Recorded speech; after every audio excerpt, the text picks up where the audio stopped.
Allô Europe 1. Oui, bonjour. 10h midi. Allô Elena. Elena Morna.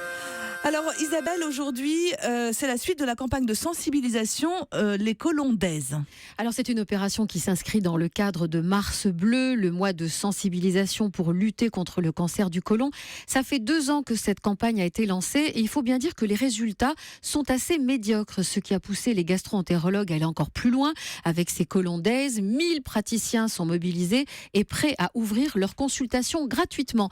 Les enjeux sont très importants, 40 000 nouveaux cas chaque année en France, 18 000 décès, soit 6 fois plus que les accidents de la route. Le côlon serait-il un organe particulièrement fragile?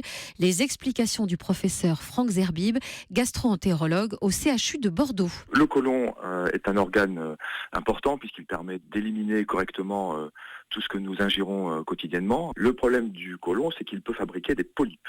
Ces polypes, ce sont des petites tumeurs bénignes qui risquent d'évoluer vers un cancer si on ne les détecte pas et si on ne les enlève pas à temps, de manière très simple, le plus souvent par une coloscopie, qui est un examen qui se pratique sous anesthésie générale, qui consiste à introduire dans l'intestin une petite caméra et avec des instruments, éventuellement, si on trouve des polypes, pouvoir les retirer. Le deuxième point, c'est que lorsque l'on fait du dépistage, on peut dépister des polypes d'une part et des cancers. Et lorsque ces cancers sont dépistés alors qu'ils n'ont provoqué aucun symptôme, le plus souvent ce sont des cancers qui sont débutants et qui dans plus de 90% des cas vont pouvoir être totalement guéris et définitivement guéris.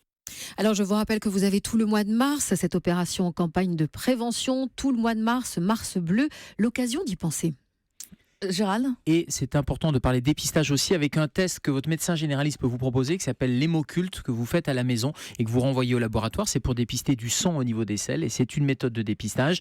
Et quand on a des symptômes, constipation, douleur, on ne banalise pas, on consulte son médecin avant de dire que c'est un côlon irritable par exemple. Alors l'obésité et nos reins, Isabelle, ne font pas bon ménage. C'est un dossier santé à découvrir dans le Figaro ce matin qui explique que nos reins sont des organes très discrets mais très tenaces. C'est que même agressés, ils se débrouillent pour compenser et pour continuer à épurer le sang. Et ce, pendant très longtemps. Ils éliminent les toxines dans les urines comme de bons petits soldats, alors même qu'ils sont en souffrance jusqu'au jour où, épuisés, ils arrêtent tout. Et le seul recours alors est la dialyse. C'est le cas de 44 000 malades en France. La journée mondiale du rein, qui aura lieu jeudi, met l'accent sur l'impact de l'obésité sur l'insuffisance rénale. Les chiffres de l'obésité sont en croissance constante. On connaissait les effets sur les maladies cardiovasculaires et sur le diabète. Voilà qu'en plus, ce sont nos reins qui sont également touchés. Le chiffre du jour, c'est le 1, Isabelle. 1 comme un petit patch, pas plus grand qu'un timbre que l'on colle dans le dos et qui va permettre ou qui permettrait à tous les parents d'enfants allergiques à l'arachide de souffler un peu. Alors il a été mis au point par un laboratoire américain. Le patch a été testé avec succès sur des enfants de 4 à 11 ans. Il leur permettrait, j'emploie le conditionnel, il leur permettrait d'augmenter sans risque leur consommation d'arachide, sans risque, attention, soyons prudents, et d'éviter ce que les allergologues appellent l'accident M&M's. Parce que sous le sucre, il y a de la cacahuète. Mais quand on a 5 ans, on ne le sait pas. Oui, et l'accident M&M's, c'est des chocs anaphylactiques, les fameux œdèmes de Quinn, donc ça peut être gravissime. Et vous faites bien, Isabelle, d'employer le conditionnel parce que c'est sur de petits chiffres, une petite étude, et que pour l'instant, il n'est pas question pour les parents de réintroduire l'arachide, la cacahuète quand les enfants sont vraiment allergiques parce que ça peut être gravissime.